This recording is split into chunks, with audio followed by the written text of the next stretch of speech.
Good morning, everybody. I'm Steve Wright. I'm the ICT statewide director for the ICT sector team, which is part of the Workforce and Economic Development Department of the California Community College System.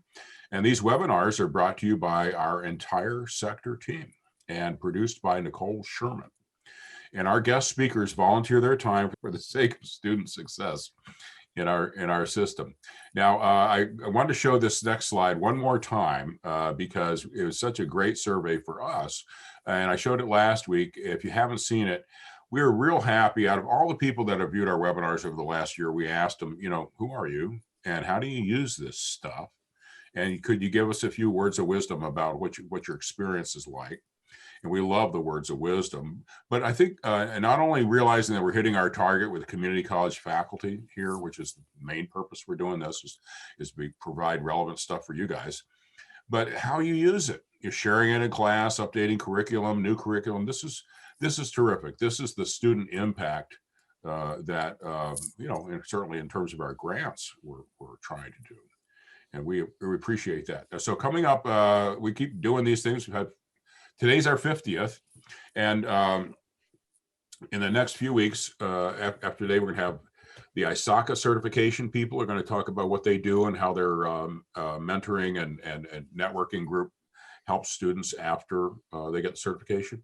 Then we're going to go to Cisco Talent Bridge the next week and find out how they're helping students get placed. And then we're going to get Robert Half with their creative and IT jobs talk about what's out there in the marketplace. But today's going to be interesting. I was part of SynED in the early days, years ago. And originally, the simple goal was to help community colleges do what they could not do effectively themselves for a variety of logistical and expertise reasons, especially when grants were coming in. Grants come in with money, and the person who gets the grant doesn't have any more time that they used to have. And so SynED, I think, got started out of realizing that there was a need to help people in that way. And many of you have met the SynED team. I think of Scott Young, Guy Smith, Tina Fredine, Donna Woods, Liz Frauman, Chrissy Ibarra, and others at SynED. And a lot of them are here today to talk to you. You've seen them when they're exhibitors at CCC-AOE or part of their projects. But today, Lee Yarborough of SynED has worked with many community colleges with regard to student success programs, is going to fill you in on what she's been doing, as well as other SynED projects and capabilities. So with that, Lee, I'm going to go ahead and hand it over to you. Great. Thank you, Steve. Well, we are really excited to be here today. And on the call also, as Steve mentioned, we have Tina and Chrissy and Liz. Would you guys introduce yourself while I figure out my PowerPoint really quick? That'd be okay? Sure. I'm Chrissy Ibarra. I probably have talked to some of you. I am a project manager at SynED, and I work closely with a couple of the regional directors, as well as some ICT faculty. So that is my role. Great. Thank you, Chrissy. And I'm Tina Fredine. I'm the operations manager for SynED, and I probably worked with several of you as well, but I've been with SynED for 3 years now, and helping Scott keep us moving forward to help you guys do more with your projects. And I'm Liz Frauman. I'm the director of the Cyber Guild program, and I've been with the company going on 2 years now, and very excited to be part of the group. And I've attended one of these sessions before, and I found them extremely exciting. I think that Lee and our group have a lot to share today. Great. Thank you. So can everybody see my screen? Are we good to go? Yes. Great. Okay, so I am here to talk about faculty support tools and then ways we can help you stay focused on student success. And what we really want today's talk to be about is definitely a conversation. We want to have a discussion with everybody that's on the call. So feel free while I'm presenting these slides to interrupt me, ask a question in the chat. What we're really aiming for today is a discussion to see how we could help you help your students. So a little bit of background about SynED is we help identify the people, processes, and technology to help you achieve your goals and maximize your returns. So at SynED, our main focus is student career success. So that means for students having the opportunity to gain the relevant experience, to have the opportunity to showcase their skills and talents, and then be able to analyze and evaluate the outcomes in a safe environment. So that's really what our main focus is on. And we know that you all on this call, and hopefully the people that watch this webinar on demand, we know that the instructors, administrators, and CTE staff are tasked to do with a lot of things. That's what we hear from our partners a lot, that there's not enough time in the day, in the week, in the school year. So we know that you're all working really hard with limited time and resources. So, today we really wanted to focus and share some insight through listening to our partners. So the community colleges that we work with, the training programs, but focusing on the community colleges. From what we've heard from you all, we have developed different solutions to support you, the faculty, with ensuring student success. So, through our conversations, being at these career expos, conferences, these are the three solutions that most recently we've been really focusing on to ensure student success. So that's our career coaching program, our digital credential design, and our certification exam concierge. So I'll briefly talk about kind of what some schools are doing now and how we're partnering with them. But again, if anything comes to mind that you have a question about, feel free to stop me at any time. So a little bit about my background. I've been a career coach for about 15 years, and I started in Washington, D.C. at the University of District of Columbia in Anacostia. So my background is in career development for community college students. And then most recently, since I've been doing career counseling for about 15 years, I really wanted to see the other side. I wanted to see what recruiters are looking for. I could do that research. I could talk to employers on the phone or in person, but I really wanted to take that chance and be a recruiter myself. So I'm coming from, helping these students from a career coaching background, but also from a hiring manager and a recruiting lens. So SynED, we really look at our solutions and what we can provide through the lens of a career development model. So you'll see this wheel on the left-hand side, and this is really a lifelong process. This is, a lifelong learner. This is continually going. So if you think about where you are in your career, think about you. Think about how you ended up to be where you are today. So when we talk about our career coaching, we are really helping the students at each one of these phases. So that assessing themselves, finding out what their interests are, exploring their options, and then moving on to that phase of developing their skills, right? And this happens in the community college. How do they get practice with their skills in your classroom, with their projects? And then we move on to that marketing self, that they have to be ready for an interview. How can they present themselves now, which is really important. What we're seeing is colleges need that virtual component. How do our students successfully interview in a virtual environment? Okay, and then going on to performing, where they're actually like in an apprenticeship or an internship, how do they feel about that job? Are they using their talents? Are they enjoying this? And if not, then you go back to the wheel again and you start that reassessing yourself. Okay, any questions so far? Am I going too fast, or is this okay?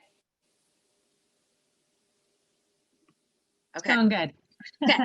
Just checking in. Okay, so our career coaching services. So what we've heard that there's a lot of, for the community college, there's a lot of back to work initiatives and career recovery programs, right? In the past year, we have seen a lot of students come back to the community colleges because, they've lost their jobs and they want to learn a new skill. They want to apply for a new career. So at Santa Barbara City College right now, we are helping them with their career recovery program, where they have designated pathways to help people get back on their feet with employment. So, and what they really needed help was with the job developing piece, right? They have, wonderful student service staff, they have excellent faculty, but the component that they really needed support from us was developing job leads. Who in Santa Barbara is hiring? How can they get their students visible in front of these hiring managers just after learning these new skills? So we've been working with the Career Skills Institute, their non-credit program, specifically in the healthcare field. So with their personal care attendant program.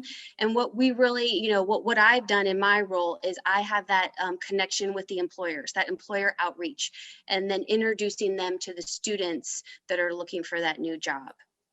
Okay, and so another tool I wanted to mention, if anybody has heard of this, it's a great online tool. It's called Journeys Map, and it's really great for students, especially community college students. They're in that first phase of trying to explore their education, explore career opportunities. So I would take a chance, if you wanted to check this out for your students, Journeys Map is a really great tool.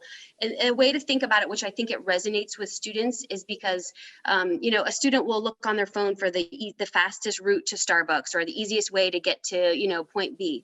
They developed their exploring options in terms of maps. So in terms of these journeys. So as a career coach, this is definitely a tool that I've seen in community colleges that is getting really great feedback. So we have the job developer project, and then also a need that we're hearing a lot about is how to prepare students to work in a remote environment, right? So the trends of 2021, we know that remote work or hybrid work is here to stay. So we've seen that students who have learned these new skills and new careers, that we see as career changers, they have about 15 or 20 years of experience in one industry. So let's say, in the hospitality industry, the restaurant industry, and they're taking these new technical classes, computer classes to change careers. But what they're missing, the piece that they're missing for that career coaching is how to tell their story, right? How to tell their story about why they changed careers, and then really walk them through the process of all of those transferable skills that they had in their previous industry, how they're going to take that along to this new career that they're entering. Okay. And so this is the piece where the one-on-one career coaching really is essential and integral for a career changer, because it is, as you can imagine, if you put yourself in a shoe of somebody who's changing careers after 10, 15 years, it's very intimidating, right? It's a very intimidating process. So the career coaching that we see the need in for community colleges is, how to tell that story and how to build that student's confidence, where when they go on a virtual interview or they do a phone screening, that they reframe, their work experience to align with that new industry that they're looking for. Okay, does that make sense so far? Okay, and then another thing that we have seen is from a program that we're working with right now that focuses on training women in cybersecurity, is providing those specific career workshops that are tailored to cybersecurity, right? That these women have participated in an accelerated, fast-paced training program, but now they need that extra one-on-one or those workshops about how to write a cybersecurity resume, how to have an online portfolio, how to share the skills that they've learned in their classes project-based, right? Because that's what recruiters and hiring managers in this field are looking for. They want to see if you have a GitHub account, a portfolio, what projects have you done that contribute to the open source. They want to see evidence of what you've been learning in your classes. So that's something more industry specific that we help those students with and that program develop, right? How does the student showcase their work in a tangible and in an online portfolio way? Okay, any questions? I have a couple of comments that I Yes. just would like to add at this time, since you mentioned several different tools. Sure. First off, there's a lot of tools, webinars, training resources out there for, let's take something like LinkedIn, to how to set up a LinkedIn profile. But one of the things we found is the personal touch has really disappeared from our business communities and the colleges. In fact, we're working with a college that Lee will talk more about, but they recognize that they don't have the ability to offer that one-on-one personal touch coaching services anymore. And I was talking to somebody from Contract Ed, Eldon Davidson at El Camino. We were talking about how in Contract Ed, they don't have those services. So SynED can be a partner to help you with those career coaching. And the reason why I mentioned the personal touch is Lee loves to tell us stories about the I just, you know, and and until you're having that one-on-one conversation with the student, you don't understand their mindset. And the I just is, well, I just did this, or I was just a waitress, or I was just this. And I love talking to a engineering manager at Booz Allen Hamilton, and he talks about the waitress who I just was a waitress. And he gave feedback to Liz and I as part of the Cascade project to tell us that, job seekers just don't know how to represent themselves. And yes, you can tell them how to put a GitHub together. You could tell them how to put a LinkedIn, but until you have that one-on-one personal conversation, you don't know how to teach somebody who is a waitress and a supervisor in a restaurant who read policies and procedures and trained other staff members, how those skill sets and tools can adapt to the Department of Defense of reading contracts and interpreting those contracts out for the rest of the team, the project team. Right. And he just, he was even telling us a story about a military helicopter pilot who's a personal friend of his who said, well, I was just a helicopter pilot. And if you think about the critical thinking and the decision making and the problem solving that goes into just being a helicopter pilot, that's really where SynED likes to work with the individual one-on-one. And we have a saying in SynED. It's called what drives us, and it's called souls saved per day. And we kind of laugh that that's our motto. And at the end of the day, if we're not touching the individual's life and we're not doing something to help that individual get into a career, then we're missing the mark with what our mission is. And so that personal one-on-one coaching, and Lee especially is the silver star, the gold star on our team of her skill set and her ability to really work with those individuals to catch the I just moment and really help them understand that they bring something to the table, and everybody has skill sets and everybody has experience, and teaching them how to see themselves with the abilities and skills that they could bring to an environment. The other thing I wanted to just point out here on Journeys Map, and again, this comes back to Cascade. And if you aren't familiar with Cascade, Cascade is the California Advanced Supply Chain Diversification Analysis effort. I think I mixed up analysis and diversification effort. It's an effort by California governor under a contract with DOD through the federal government to bring cybersecurity resiliency to the defense supply chain. There's 15 projects in the Cascade 2 program, and one of them was done by the San Diego Cybersecurity Office or Center of Excellence.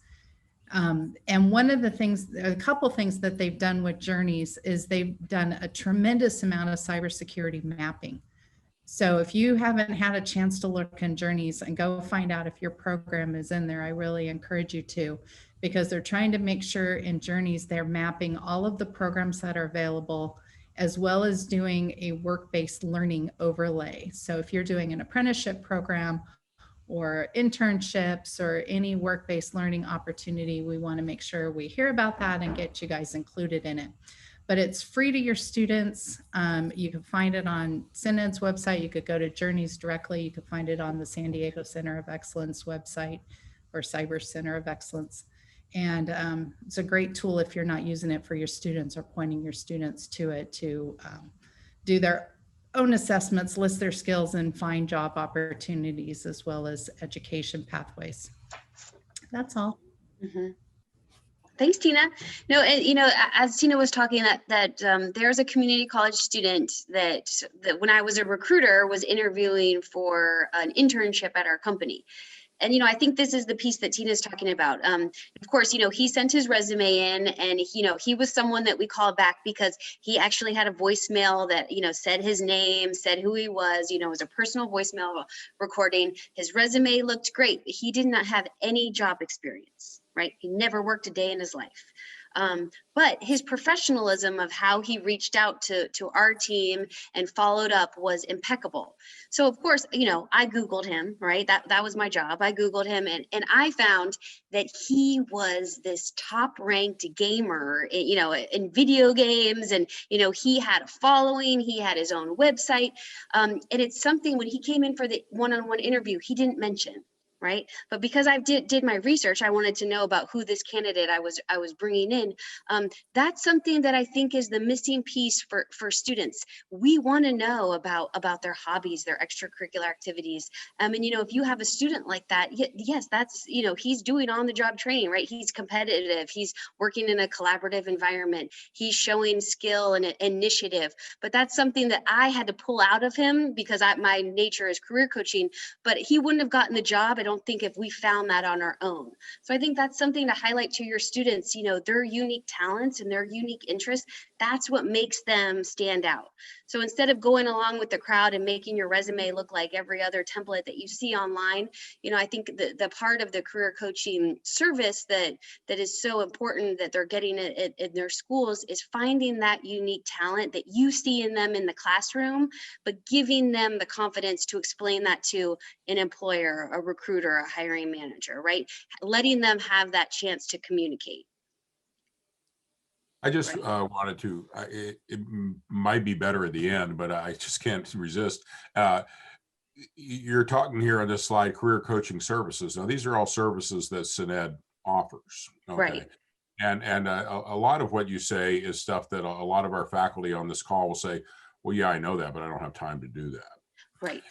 And so I just want to make the point that considering the amount of grant money, strong workforce money, or whatever is out there, the typical problem is that, yeah, we kind of know what we would do if we could do it, and maybe we can get some money to do it, but wow, I'm just too busy. And this is where I think the SynED value proposition comes in. As you hear about the expertise that Lee is talking about here in all these areas, keep in the back of your mind that these are things you can contract for, and it takes the burden off of you, and they can be delivered. So it's not only the expertise, but it's the fact that it makes it possible. And so please continue, Lee. I just, right. To a certain amount, you're singing to the choir. Right. And you're adding a lot of expertise and value beyond that. But one of the things I think a lot of people don't realize is, well, if they can get a grant directed toward this, then they can probably get it done. Right. And what we've seen that some programs are doing and is kind of a good, that it's working out really well so far, is they'll give a student through us a career coaching voucher or a coupon for a certain number of hours or a service. That way the faculty or the program administrator gives that student a coupon, and we have a code so we know if the student makes an appointment with SynED, with our career coaches, and if not, we can use that coupon code for another student. So we're ensuring that career coaching piece is going to be utilized by a student, and if not, we're going to make sure that another student gets that time with one of our career coaches. Well, this is good. I hope I'm not jumping ahead, but I'm looking at the next slide, and yes, I know. Okay, yes, and we can go through this quickly, but also digital credentials. People saying, how do I do digital badges? And this is one way. Yes. So digital credential design, this is, as a recruiter, when I would see a digital credential on an applicant's LinkedIn profile, I loved it because I'm able to click on that badge. I'm able to see what that earner did. I'm able to see proof of their outcomes. I'm able to see their whole transcript in a click of a button. So we've worked with the Career Skills Institute at Santa Barbara City College. And I think that the piece that really stands out for this digital credential design program is the employer outreach. Not only the outreach to see what, are their students going to be hired if they have this badge, right? That engagement with the partners in the community.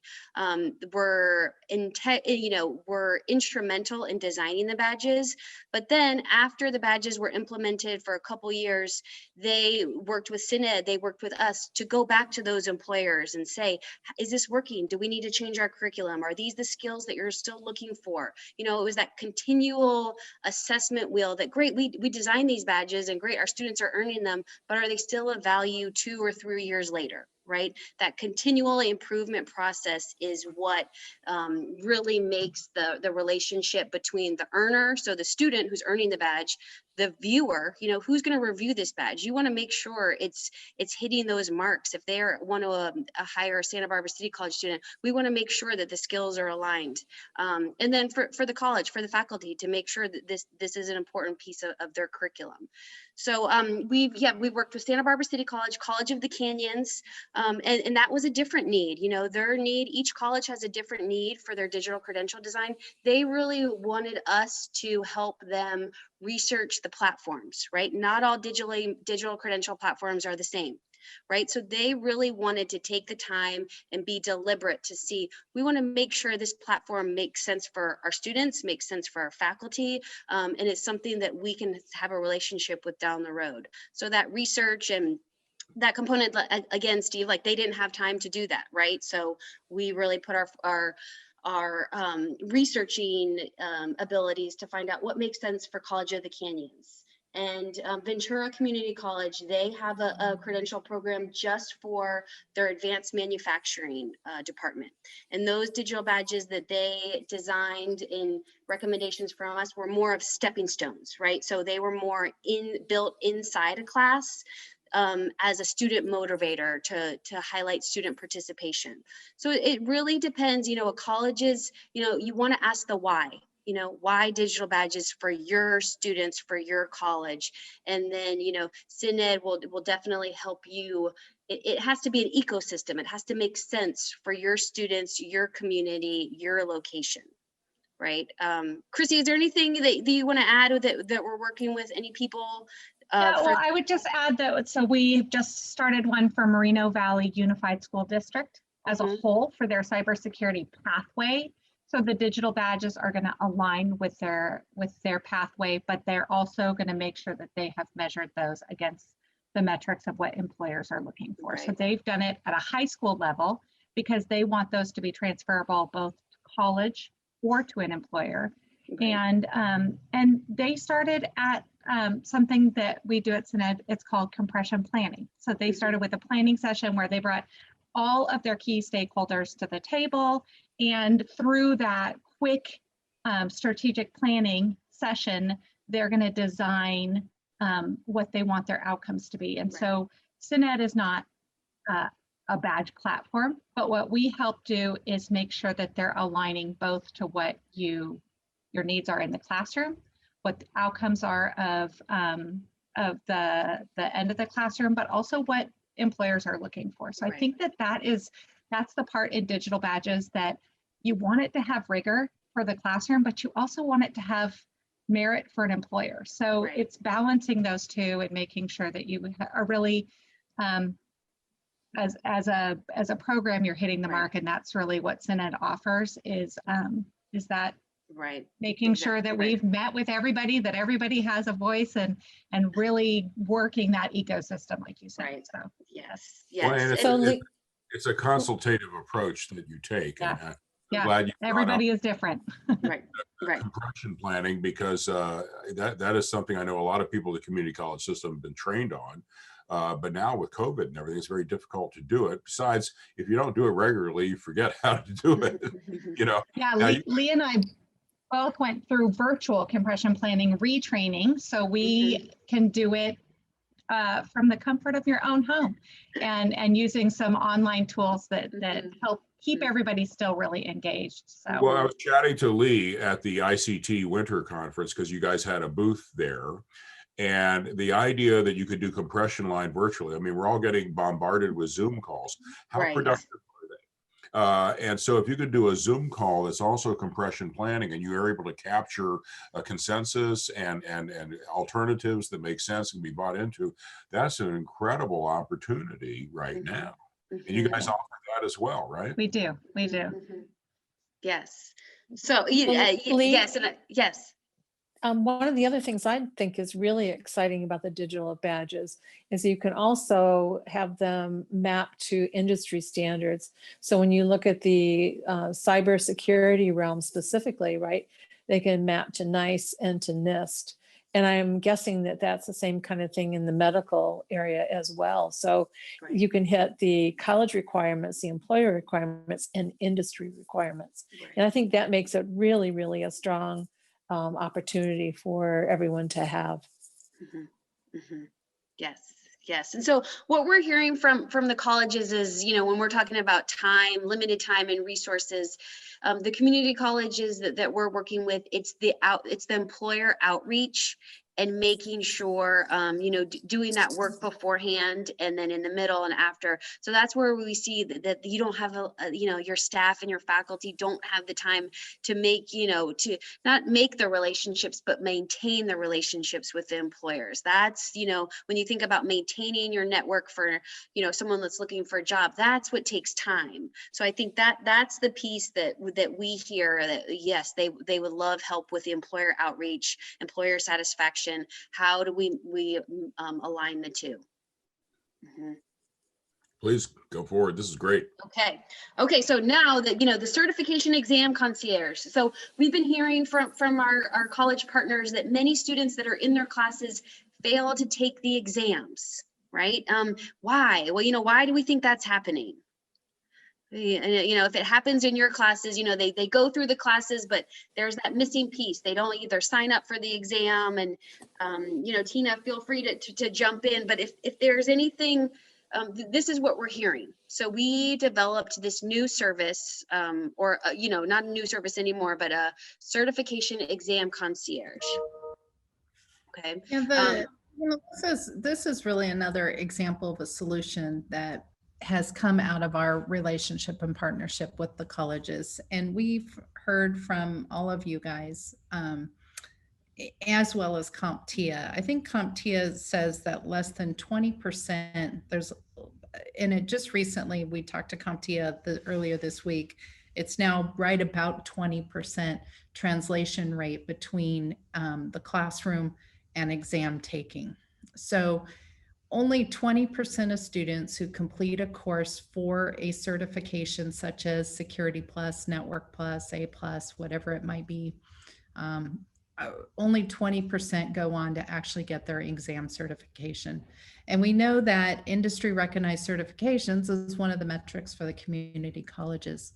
And out of that, conversations that we've had, we've started and launched an exam concierge service. And we've talked to several instructors, from Sacramento to the Central Coast to Inland Empire. We've talked to several faculty members that talk about how, students have, one, they don't feel ready, they don't feel the confidence. Perhaps they don't feel that they're technically ready, so they need more work. They maybe have just life things, challenges, or they don't find a value in doing it. And I know the faculty are preaching to the students about that value of those certifications. And so just like our career counseling services, you could basically give your students a coupon to do a concierge service with SynED, that once they are finished with their coursework with you, we handhold them through the process of getting prepared and ready to actually scheduling and taking their exam. And that can include the voucher, and we do not release the voucher until we've had a one-on-one conversation and assess that they're emotionally ready and committed to taking the exam. And then we release the voucher to them once they have an exam date set.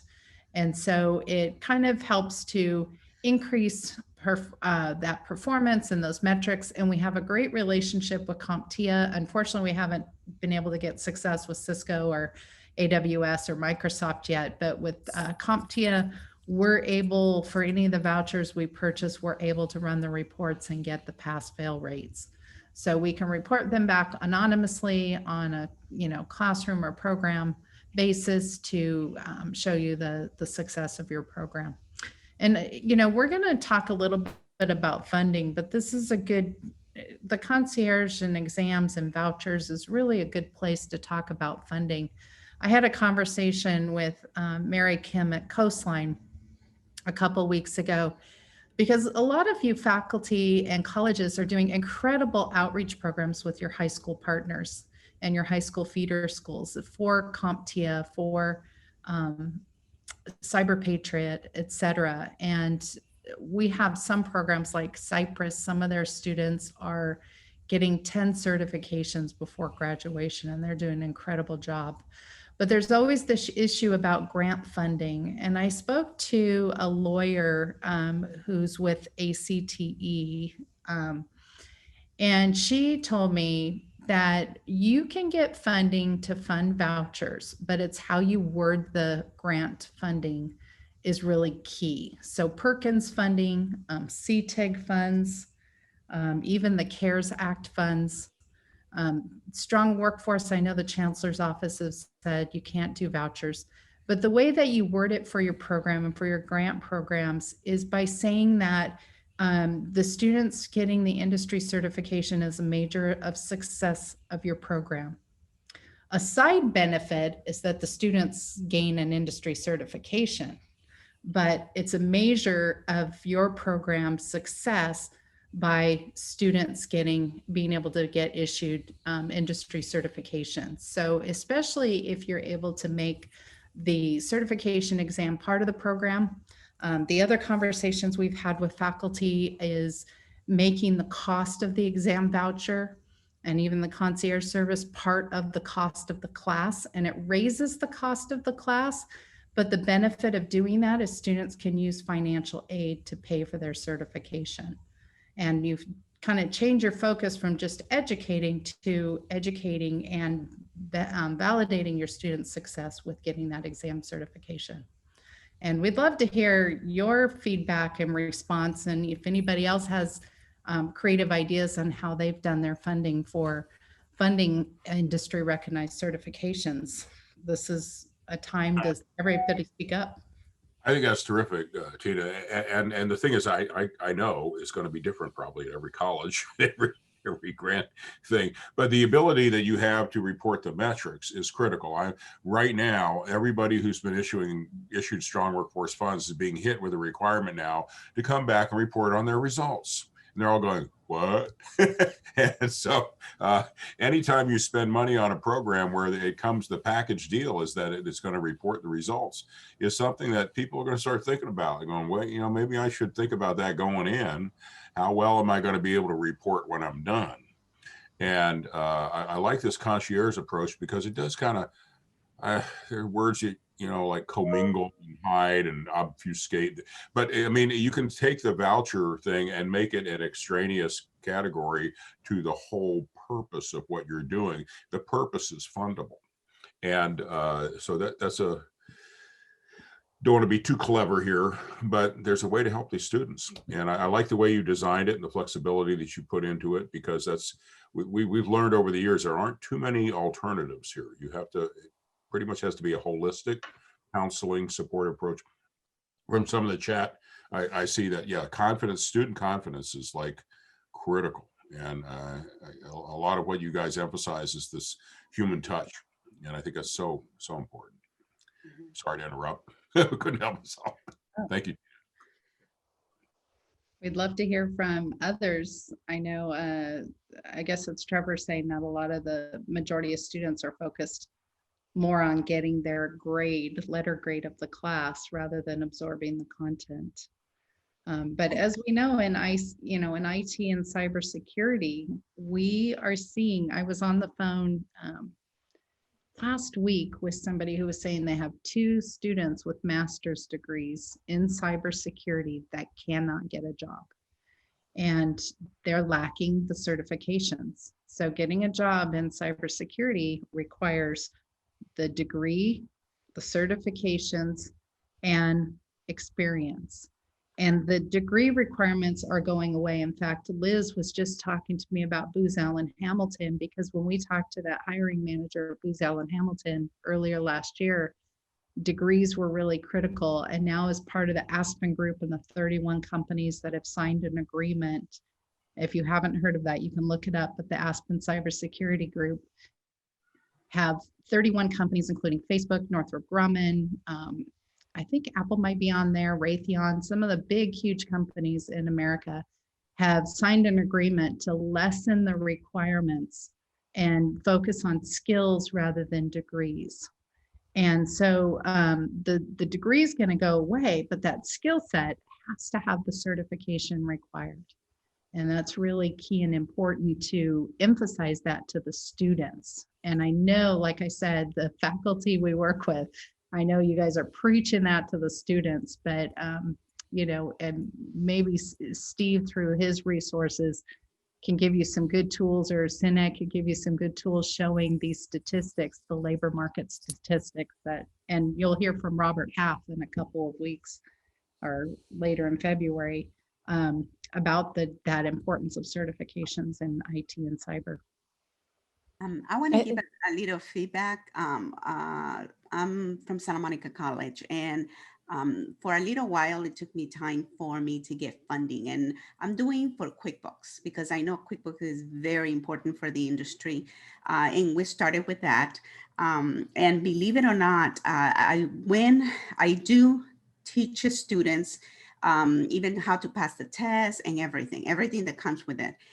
This was the first year that the college gave us some funding where I can actually give it for my students for free. And I imagine I was so happy, and I started contacting anybody from the past, anybody from the present. And for my shock, I only got about maybe 10 students because they don't see the value. And of course, some of my students, of course, they already have bachelor's degrees, some of them have master's, but still they do not understand that even, you know, things change. There's a lot of people who lost their jobs, and right now it's going to hit them when they're trying to go and look for a job, and sometimes even to be interviewed. Anyone else have a story? Tests, and this will help them to, you know, to go into the industry easily.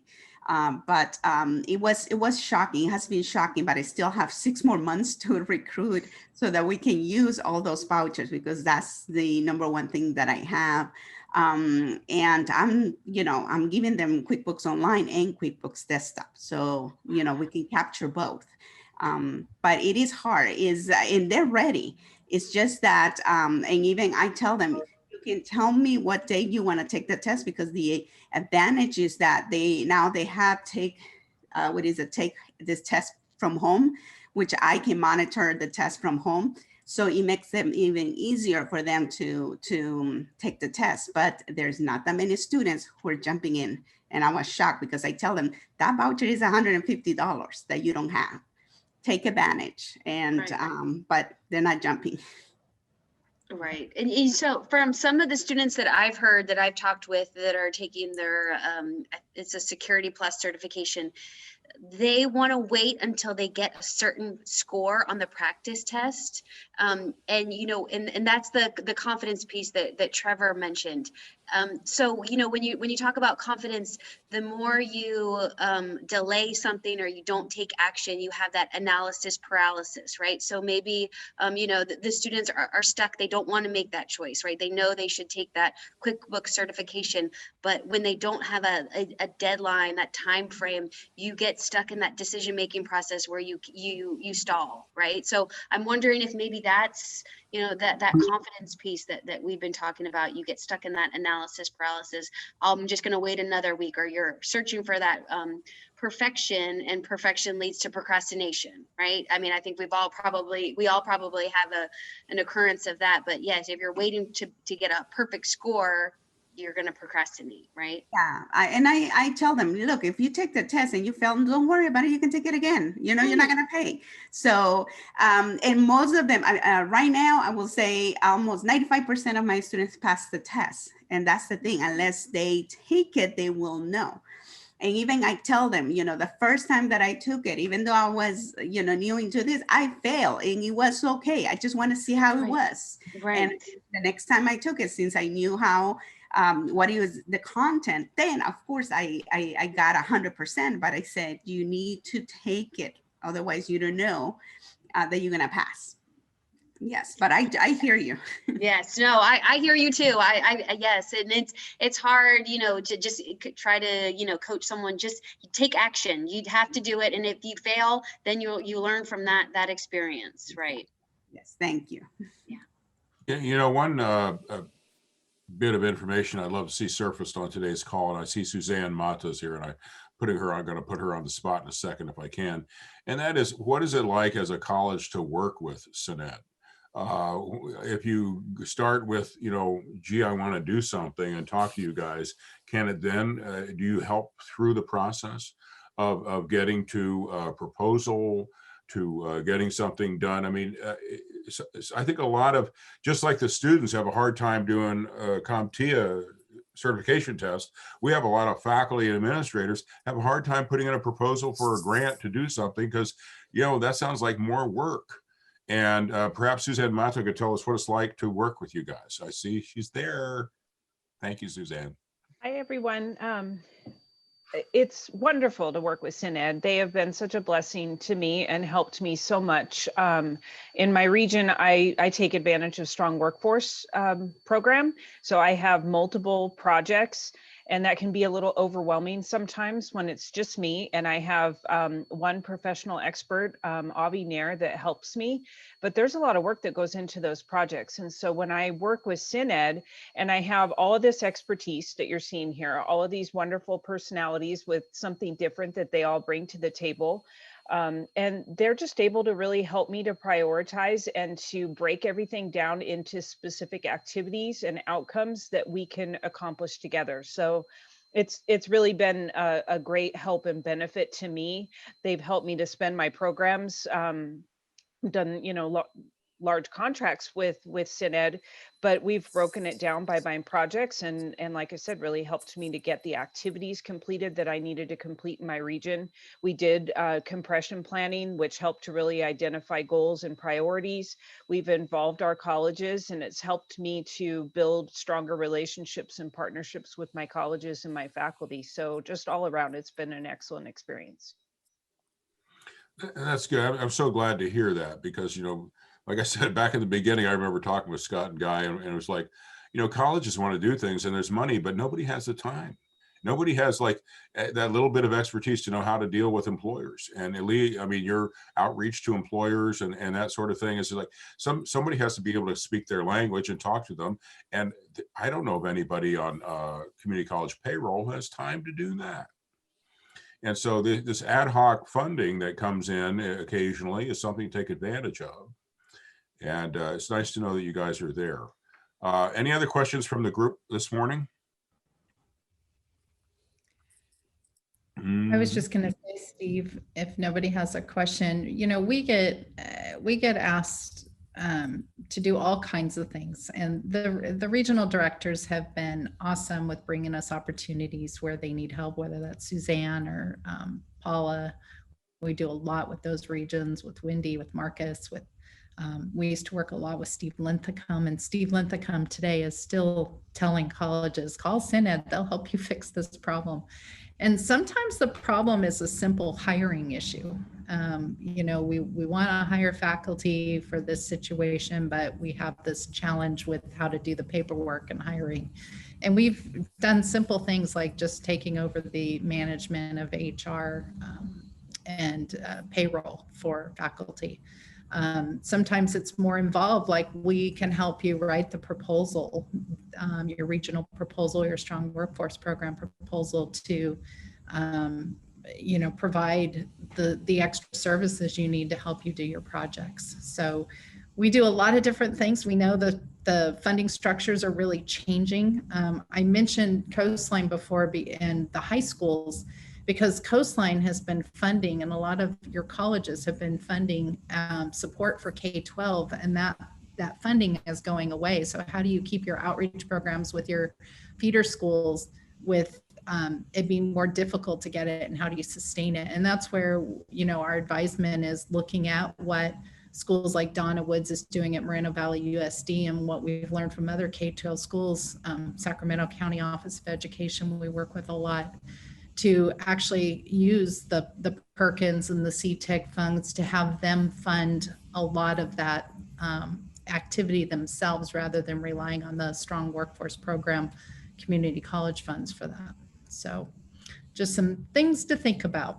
And we're really big on cyber competitions. We love competitions. So we're working with a couple of the regions right now to take the California Mayor's Cyber Cup and really make it a regional event that they own, and we're supporting them in those efforts, but also building a sustainability model so it can continue year after year. Yeah, you've done incredible work with the cyber competitions. That Mayor's Cup was just a wonderful project for a lot of people. And now we have to figure out how to do things with all this COVID environment. It's difficult. All right. We're doing it virtually. Well, I'm looking at the chat. I don't see any more questions at the moment. I hope everybody today has got a good feel for what SynED is about and what they can do. And of course, this entire presentation is recorded. It'll be edited and transcripted and put on our website. And that's where you can share it with those people who couldn't make it. And as I've said before, that turns to be like a huge part of our audience is people who watch it afterwards and hear about it. And I appreciate the work that SynED has done and all the professionalism that comes to the table. And believe me, the community colleges need help like what you provide. So I'd like to thank all of our speakers today and our audience, and have a good week. Thanks, Steve. Thanks, Steve. Thanks, Thank everyone. you. Thanks for having us. Everyone.